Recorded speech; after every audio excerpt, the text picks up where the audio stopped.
আসসালামু আলাইকুম, welcome to my channel Shahnaz diary. আজকে আমি আপনাদের জন্য সিম্পল চকলেট বার্থডে কেক ডেকোরেশনের টিউটোরিয়াল নিয়ে এসেছি। চলুন দেখে নেওয়া যায়।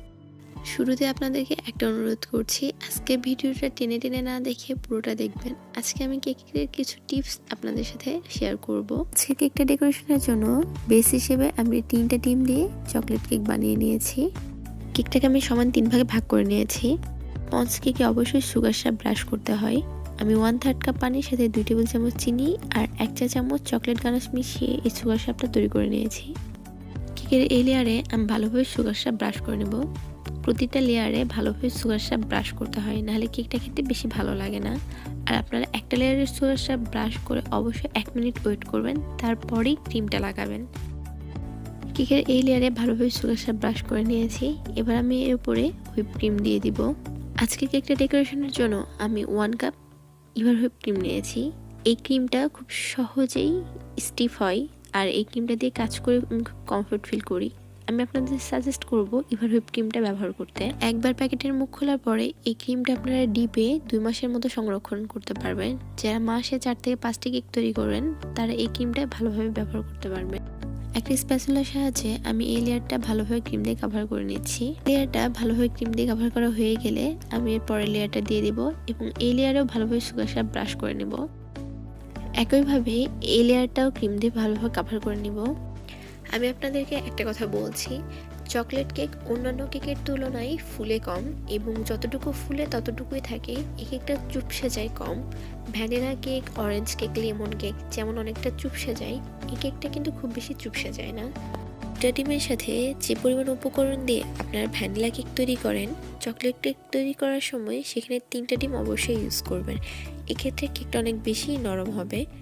আর কেকে অবশ্যই গুঁড়া দুধ ইউজ করবেন, লিকুইড দুধ ইউজ করবেন না। গুঁড়া দুধ ইউজ করলে কেকের টেস্ট অনেক বেশি ভালো হয়। আর কেক তৈরিতে একদমই নতুন, আমি তাদেরকে রিকোয়েস্ট করব তারা যেন কেকে কোনো লিকুইড জিনিস ইউজ না করে। এতে করে কেকটা কিন্তু স্পঞ্জ কম হয়। ভালোভাবে ক্রিম দিয়ে কভার করা হয়ে গিয়েছে। এবার আমি কেকের সবার উপরের পার্টটা দিয়ে দিব। আপনারা চেষ্টা করবেন কেকের একদম নিচের অংশটা কেকের উপরে দেওয়া, এতে করে কেকের উপরের অংশটা অনেক সুন্দর স্মুথ হয়। কেকটার উপর এবং চারপাশ ভালোভাবে ক্রিম দিয়ে কভার করে নিব। ভালোভাবে ক্রিম দিয়ে কভার করা হয়ে গেলে কেকটা আমি 15 মিনিটের জন্য ফ্রিজে নর্মালে রেখে দেবো। যাদের কেকে গুঁড়ি গুঁড়ি ভাব ওঠে, মানে কেক ক্রাম্ব হয়, তারা কেকের উপরের লেয়ারটাতে হালকা ক্রিম লাগিয়ে 15 মিনিটের জন্য ফ্রিজের নর্মালে রেখে দেবেন। এতে করে কেকের উপরে আপনি আরেকবার ক্রিম ব্যবহার করতে পারবেন এবং গুঁড়ি গুঁড়ি ভাব থাকবে না। এ পর্যায়ে কেকটা আমি ফ্রিজের নর্মালে রেখে দিচ্ছি 15 মিনিটের জন্য। 15 মিনিট পরে ফ্রিজের নর্মাল থেকে কেকটা আমি বের করে নিয়ে নিয়েছি। এবার কেকের উপরে আরেকবার আমি ক্রিম দিয়ে কভার করে নেব। কেকের উপরে আমি আরেকবার ক্রিম দিয়ে কভার করে নিয়েছি। এবার একটা স্ক্র্যাপারের সাহায্যে ভালোভাবে স্মুথ করে নিচ্ছি। যেহেতু আমি কেক ডেকোরেশন করতে একদমই কাঁচা, আমার এই আনাড়ি হাতে আমি যতটুকু পেরেছি আমার এই কেক ডেকোরেশন আপনাদের সাথে শেয়ার করছি। যতটুকু করেছি উপরের পার্টটি স্মুথ করে নেওয়ার চেষ্টা করেছি। উপরের পার্টটি স্মুথ করা হয়ে গেলে আমি এর উপর দিয়ে দেবো চকলেট গানাশ। চকলেট গানাশ তৈরির জন্য আমি 50 গ্রাম ডার্ক চকলেটের সাথে 3 টেবিল চামচ লিকুইড হুইপ ক্রিম ইউজ করেছি। গানাশ দিয়ে চকলেটটা ভালোভাবে কভার করে নিয়েছি। এখন গানাশটা সেট হওয়ার জন্য ফ্রিজের নর্মালে রেখে দেবো 15 মিনিটের জন্য। 15 মিনিট পরে কেকটা আমি ফ্রিজের নর্মাল থেকে বের করে নিয়েছি। কেকের সাইডে থাকা কাগজগুলো সরিয়ে নিয়েছি। এখন কেকটা ডেকোরেশন করার পালা। ছোট স্টার নোজেলের সাহায্যে আমি কেকের নিচে একটা বর্ডার রেখে নিব। কেক তৈরি করলে অবশ্যই কেকের নিচে বর্ডার তৈরি করে নেবেন, এতে করে কেকটা দেখতে অনেক বেশি সুন্দর লাগে। কেকের নিচে আমার বর্ডার তৈরি করে নেওয়া হয়ে গিয়েছে। এবার কেকের উপরে ডেকোরেশনের পালা।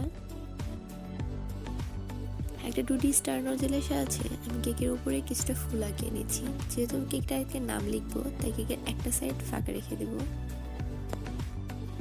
2D নোজেলের সাহায্যে কেকের উপরে ফুলগুলো তৈরি করে নিয়েছি। ছোট স্টার নোজেল দিয়ে কেকের মাঝখানের এই ফাঁকা জায়গাগুলোতে আমি আর কিছু ফুল তৈরি করে নিব। আমি চেয়েছিলাম সাদা ক্রিম দিয়ে ফুলগুলো তৈরি করে নিতে, কিন্তু ভুলবশত আমি একই কালারের ক্রিম দিয়ে এই ফুলগুলো তৈরি করে নিয়েছি, যার কারণে ওই ফুলগুলো বোঝা যাচ্ছিল না। এবার প্রতিটা ফুলের ওপরে আমি একটা করে চকলেট চিপস বসিয়ে দিচ্ছি। চকলেট চিপস বসিয়ে দিয়ে আমার কেকটা হয়ে গিয়েছে। এবার কেকটাতে নাম লেখার পালা। সাথে কেক তৈরি করার যে টিপসগুলো শেয়ার করেছি সেগুলো আপনাদের কেমন লেগেছে তা আমাকে কমেন্ট করে জানাতে ভুলবেন না। আর আপনাদের কোনো কেক নিয়ে প্রশ্ন থাকলে সেটা অবশ্যই আমাকে কমেন্ট করে জানাবেন। চেষ্টা করব আপনাদের কমেন্টগুলোর উত্তর দেওয়ার। আর আজকের ভিডিওটা আপনাদের যদি একটু হলেও উপকারে আসে একটা লাইক দিতে কিন্তু ভুলবেন না। সবাই ভালো থাকবেন। আল্লাহ হাফিজ।